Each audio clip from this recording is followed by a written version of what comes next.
Então, essas duas forças juntas, apoiando-se uma na outra, se ajudarão mutuamente. A religião, não sendo mais desmentida pela ciência, adquirirá um poder inabalável. Estará de acordo com a razão, já não podendo mais se opor à irresistível lógica dos fatos. A ciência e a religião não puderam se entender até os dias atuais, pois, cada uma examinando as coisas do seu ponto de vista exclusivo, repeliam-se mutuamente. Seria preciso alguma coisa para preencher o espaço que as separava, um traço de união que as aproximasse. Esse traço de união está no conhecimento das leis que regem o mundo espiritual e da sua afinidade e harmonia com o mundo corporal, leis tão imutáveis quanto as que regem o movimento dos astros e a existência dos seres. Estas afinidades, uma vez constatadas pela experiência, fazem surgir uma nova luz. A fé se dirigiu à razão. A razão não encontrou nada de ilógico na fé, e o materialismo foi vencido.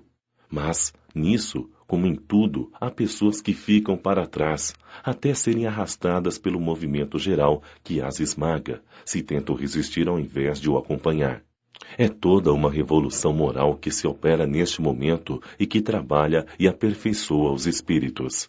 Após ser elaborada durante mais de 18 séculos, ela chega à sua plena realização e vai marcar uma nova era da humanidade. As consequências dessa revolução são fáceis de prever. Deve fazer para as relações sociais inevitáveis modificações, às quais ninguém poderá se opor porque estão na vontade de Deus e resultam da lei do progresso, que é a sua lei. Instruções dos Espíritos. A Nova Era. Um Espírito Israelita. Mulhouse, 1861. Deus é único. Moisés é o Espírito que Deus enviou em missão para torná-lo conhecido, não somente dos hebreus, mas também dos povos pagãos. Deus serviu-se do povo hebreu para se revelar aos homens, por Moisés e os profetas. As contrariedades e o sofrimento da vida por que passavam os hebreus destinavam-se a impressionar as nações e fazer cair o véu que encobria as coisas divinas aos homens. Os mandamentos de Deus, revelados por Moisés, contêm um germe da mais ampla moral cristã. Os comentários da Bíblia restringiam-lhe o sentido, pois, colocados em prática em toda a sua pureza, não seriam então compreendidos. Mas os 10 mandamentos de Deus nem por isso deixaram de ser o brilhante frontispício da obra, como um farol que deveria iluminar a humanidade no caminho a percorrer. A moral, isto é, o conjunto de regras de conduta, os costumes, bem como os princípios espirituais ensinados por Moisés, eram apropriados ao estado de adiantamento em que se encontravam os povos chamados à regeneração. Esses povos, semi-selvagens quanto ao aperfeiçoamento de sua alma, não compreendiam que podiam adorar a Deus a não ser por sacrifícios sangrentos, e muito menos se fosse preciso perdoar aos inimigos. Sua inteligência era notável sob o ponto de vista material, das artes e das ciências, porém era muito atrasada em moralidade e não entenderia uma religião que fosse inteiramente espiritual. Era-lhes preciso uma representação semimaterial, como a que lhes oferecia a religião hebraica. Assim, enquanto os sacrifícios falavam aos seus sentidos, a ideia de Deus lhes falava ao espírito. O Cristo foi o iniciador da moral mais pura, mais sublime, a moral evangélico-cristã, que deve se renovar o mundo, aproximar os homens e torná-los irmãos, que deve fazer brotar de todos os corações humanos a caridade e o amor ao próximo e criar, entre todos os homens, uma solidariedade comum, de uma moral perfeita que deve transformar a terra e fazer dela morada para os espíritos moralmente superiores aos de hoje. É a lei do progresso, a qual a natureza está submetida, que se cumpre, e o Espiritismo é a alavanca da qual Deus se serve para fazer avançar a humanidade. São chegados os tempos em que as ideias morais devem se desenvolver para que se realize o progresso que está na vontade de Deus. Elas devem seguir o mesmo caminho que as ideias de liberdade percorreram, como suas antecessoras. Não se pense, entretanto, que este desenvolvimento acontecerá sem lutas. Não, pois, para chegar à maturidade, elas precisam de abalos e de discussões, a fim de atrair a atenção das massas. Uma vez despertada a atenção, a beleza e a santidade da moral impressionarão os espíritos, que então se dedicarão a uma ciência que lhes dará a chave da vida futura e lhes abrirá as portas da felicidade eterna. Moisés começou. Jesus continuou. O Espiritismo concretizará a obra. Fenelon, Poitiers, 1861. Um dia, Deus, em sua caridade inesgotável, permitiu ao homem ver a verdade varar as trevas. Este dia foi a chegada do Cristo. Depois da luz viva, as trevas voltaram. O mundo, entre alternativas do conhecimento da verdade e obscuridade da ignorância, perdeu-se novamente. Então, tal como os profetas do Antigo Testamento, os espíritos se puseram a falar e a vos advertir. O mundo está abalado em suas bases, o trovão provocará estrondo. Sede firmes. O espiritismo é de ordem divina, visto que repousa nas próprias leis da natureza, e acreditai que tudo que é de origem divina tem um objetivo grande e útil. Vosso mundo se perdia. A ciência, desenvolvendo-se à custa dos valores de ordem moral, estava-vos conduzido ao bem-estar material em proveito do espírito das trevas. Vós o sabeis, cristãos. O coração e o amor devem andar unidos à ciência. O reino do Cristo, infelizmente, após 18 séculos e apesar do sangue de tantos mártires, ainda não chegou. Cristãos, voltai ao Mestre que vos quer salvar. Tudo é fácil para aquele que crê e ama. O amor o enche de uma alegria indescritível. Sim, meus filhos, o mundo está abalado. Os bons espíritos vos dizem sempre, curvai-vos sob o sopro que anunciai a tempestade, a fim de não serdes derrubados. Isto é, preparai-vos e não vos assemelheis às virgens loucas que foram apanhadas desprevenidas à chegada do esposo. A revolução que se prepara é mais moral do que material.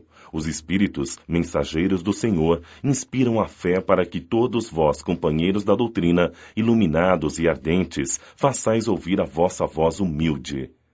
Sois o grão de areia, mas sem grãos de areia não haveria montanhas. Portanto, que estas palavras, somos pequenos, não tenham mais sentido para vós. Cada um tem sua missão, cada um tem seu trabalho. A formiga não constrói seu formigueiro e os animaizinhos insignificantes não erguem continentes? A nova cruzada começou, apóstolos da paz universal e não da guerra. São Bernardos modernos, olhai e andai para a frente. A lei dos mundos é a lei do progresso. Erasto, discípulo de São Paulo, Paris, 1863. Santo Agostinho é um dos maiores divulgadores do Espiritismo. Ele se manifesta em quase todos os lugares. Encontramos a razão disso na vida deste grande filósofo cristão. Ele pertence a essa vigorosa falange dos pais da Igreja, aos quais a cristandade deve suas mais sólidas bases. Como muitos, foi arrancado do paganismo, melhor dizendo, da incredulidade mais profunda, pelo clarão da verdade. Quando, em meio aos seus excessos, sentiu em sua alma a vibração estranha que o chamava para si mesmo e o fez compreender que a felicidade estava em outros lugares e não nos prazeres materiais e passageiros. Quando, enfim, na sua estrada de Damasco, também escutou a santa voz clamando, Saulo, Saulo, por que me persegues? Exclamou, meu Deus, perdoai-me, eu acredito, sou cristão. Depois disso, tornou-se um dos mais firmes sustentáculos do Evangelho. Podem-se ler nas confissões notáveis que nos deixou esse eminente espírito palavras, ao mesmo tempo características e proféticas, que pronunciou após o desencarne de sua mãe, Santa Mônica. Estou convencido de que minha mãe virá visitar-me e dar-me conselhos, revelando-me o que nos espera na vida futura. Que ensinamento nessas palavras e que previsão brilhante da futura doutrina. É por isso que hoje, vendo que a hora é chegada para a divulgação da verdade, que ele pressentiu outrora, é o seu propagador ardente multiplica-se, por assim dizer, para responder a todos os que o chamam. Nota. Santo Agostinho vem derrubar aquilo que construiu? Certamente que não. Como muitos outros, vê com os olhos do espírito que não via como homem. Sua alma livre entrevê novas claridades, entende o que não entendia antes. Novas ideias lhe revelaram o verdadeiro sentido de algumas palavras. Na terra julgava as coisas segundo os conhecimentos que possuía, mas quando uma nova luz se fez para ele, pôde julgá-las mais claramente. Foi assim que deve ter abandonado a crença que tinha a respeito dos espíritos, íncubos e súcubos, e sobre a maldição que havia lançado contra a teoria dos antípodas. Agora que o cristianismo lhe aparece em toda a sua pureza, pode, em alguns pontos, pensar de modo diferente de quando estava vivo, sem deixar de ser o apóstolo cristão. Pode fazer-se o propagador do espiritismo sem renegar sua fé, pois vê nele a realização das coisas anunciadas. Hoje, ao proclamá-lo, apenas nos conduz a uma interpretação mais acertada e mais lógica dos textos. Assim também acontece com outros espíritos que se encontram em posição semelhante.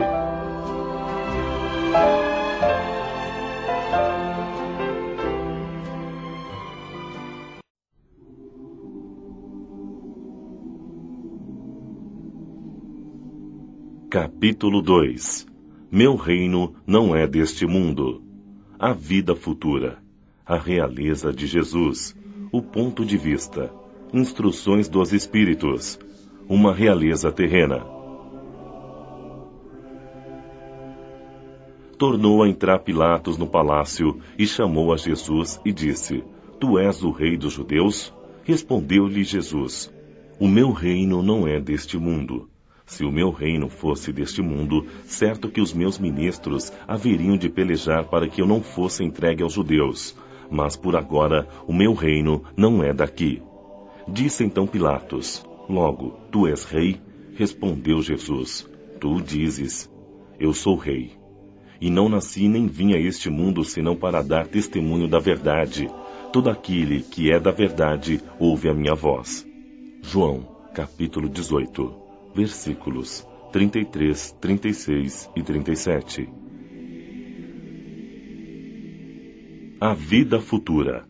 Jesus diz claramente, por estas palavras, que a vida futura, a qual em muitas circunstâncias se referiu, é a meta que se destina à humanidade, devendo ser objeto das principais preocupações do homem na Terra.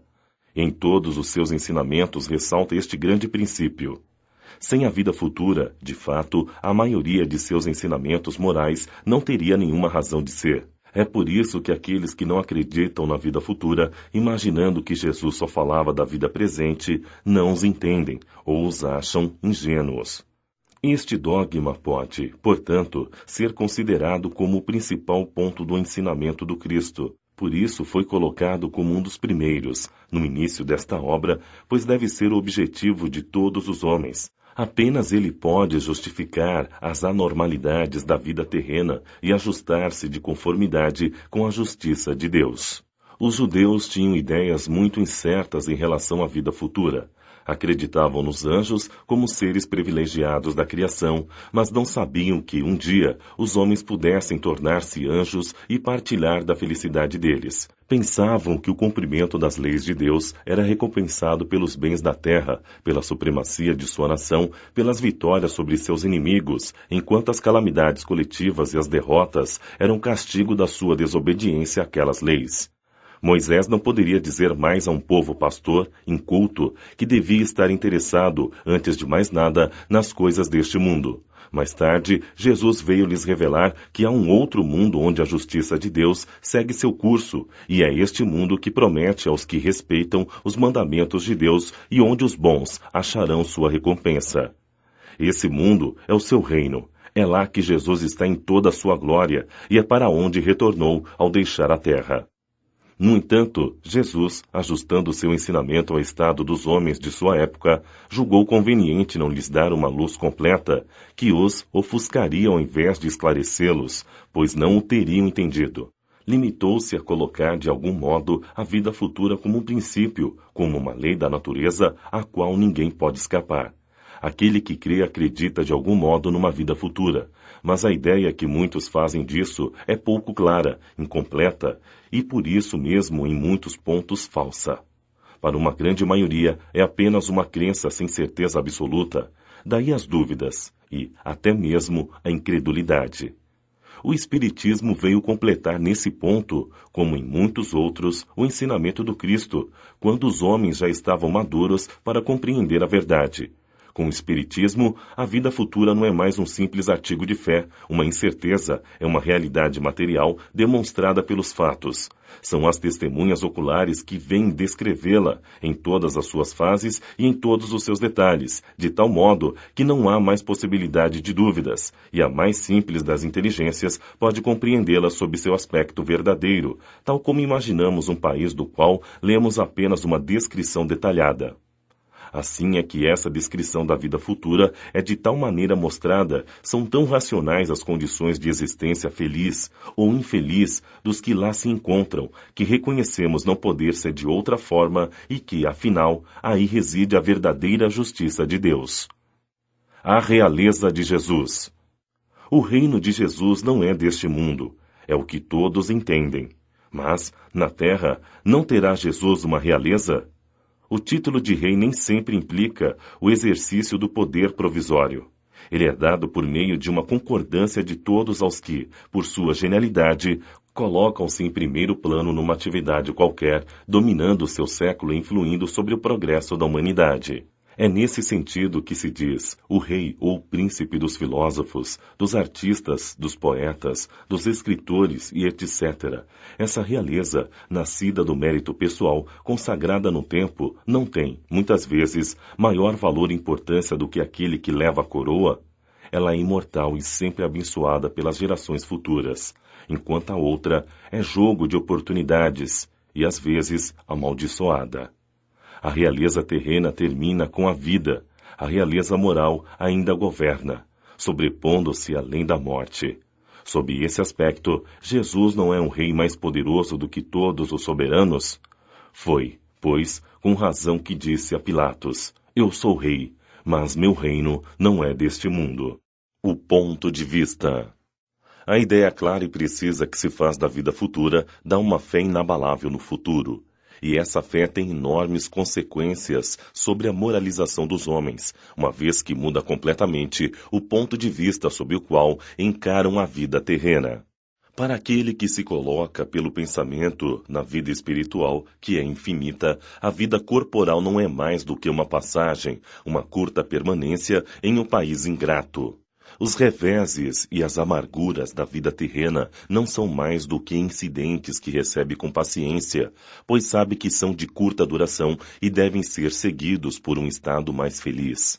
A morte não tem mais nada de assustador, não é mais a porta do nada, mas a da libertação, que abre para o exilado a entrada de uma morada de felicidade e de paz. Sabendo que está num lugar temporário e não definitivo, recebe as preocupações da vida com mais tolerância, resultando daí, para ele, uma calma de espírito que suaviza a amargura. Sem a certeza da vida futura, o homem concentra todos os seus pensamentos na vida terrena. Incerto quanto ao futuro, dedica tudo ao presente. Não enxergando bens mais preciosos do que os da terra, faz como a criança que não vê outra coisa além de seus brinquedos. Eis porque tudo faz para conseguir os únicos bens que para ele têm valor.